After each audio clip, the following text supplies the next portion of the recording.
reflexões do livro de Atos dos Apóstolos. Convido você a abrir sua Bíblia em Atos capítulo 1, versículo 18. E vamos refletir um pouquinho sobre o papel de Judas e o quão ele poderia ou não ser responsável pela atitude que ele fez de ter traído o Senhor Jesus.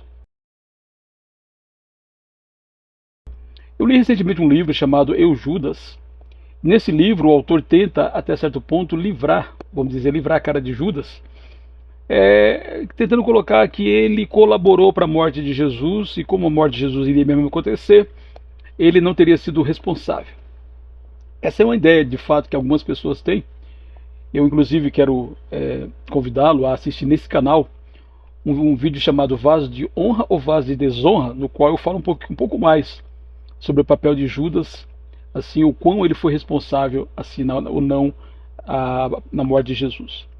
Mas o capítulo 1, o versículo 18 de Atos, diz o seguinte: Ora, este homem, Judas, adquiriu um campo com o preço da iniquidade, e caindo de cabeça, rompeu-se pelo meio, e todos os seus intestinos se derramaram.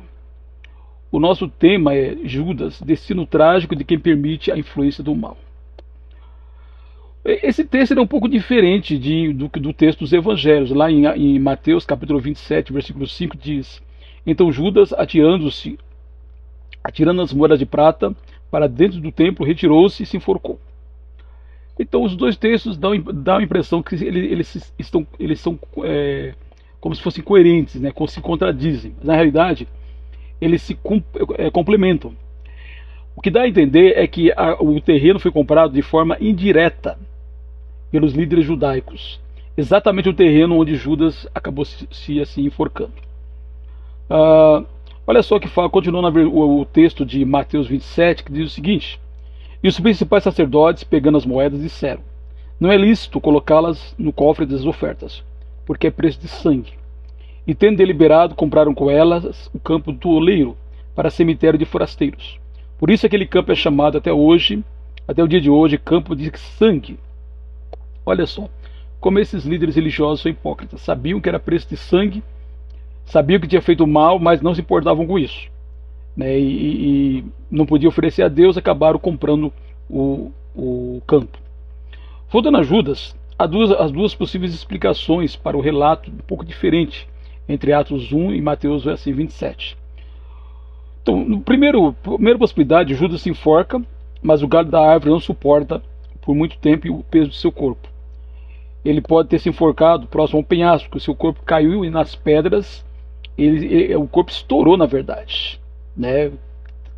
Tendo em vista a forma violenta como ele caiu. Outra possibilidade é que ele ficou ali muito tempo, o corpo entrou em decomposição e mesmo em baixa altura rompeu-se. Também é uma possibilidade. Então, mas o importante que para nós pensarmos em Judas é que o próprio Jesus chama ele de filho da perdição.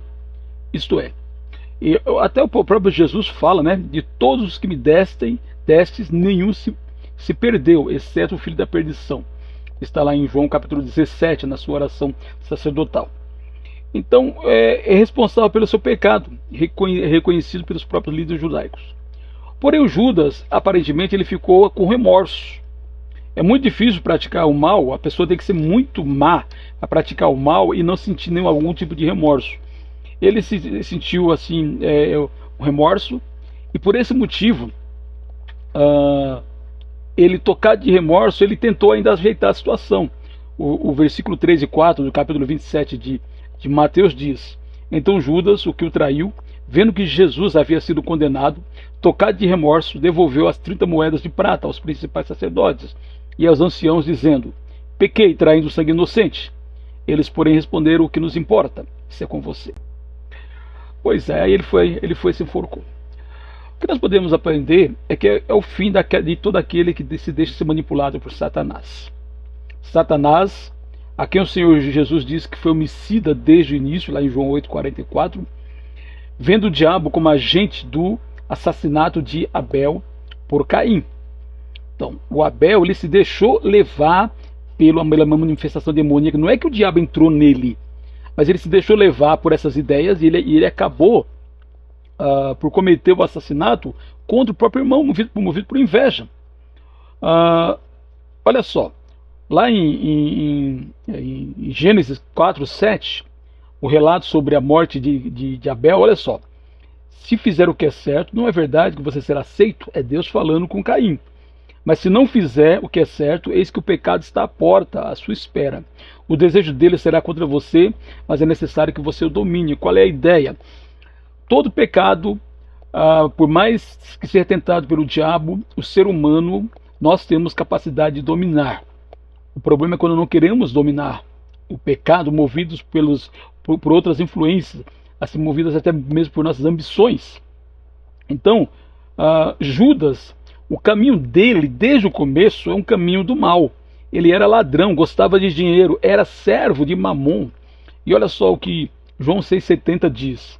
Então Jesus lhes disse: não é fato que eu escolhi vocês os 12, mas um de vocês é o diabo. E o texto de João diz que Jesus estava se referindo a Judas Iscariotes. Lá em João 13, quando Jesus vai lavar os pés dos apóstolos, olha só, aí o Pedro, exagerado, está querendo que Jesus lave todo o seu corpo. Olha só o que Jesus disse para Pedro. Jesus respondeu: quem já se banhou não precisa lavar nada, a não ser os pés, pois quanto ao mais está todo limpo.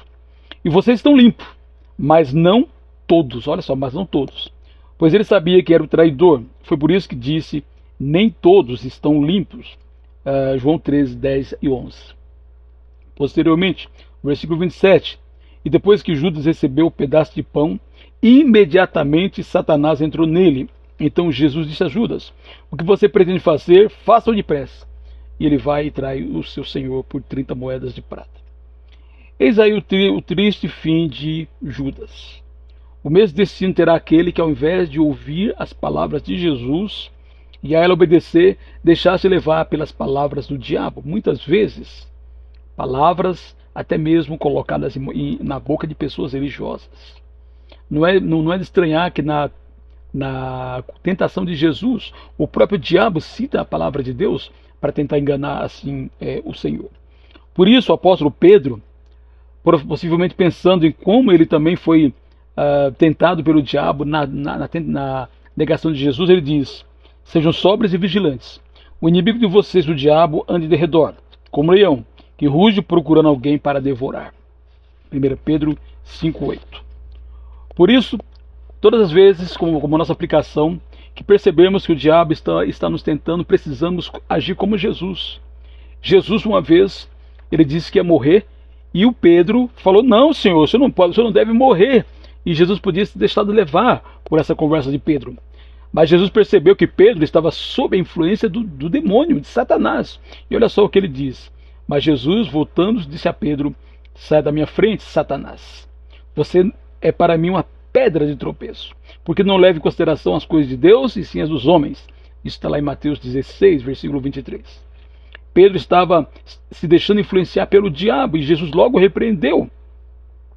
Hoje em dia, qualquer sugestão que contraria a palavra de Deus, a Bíblia, com certeza é uma sugestão maligna do diabo.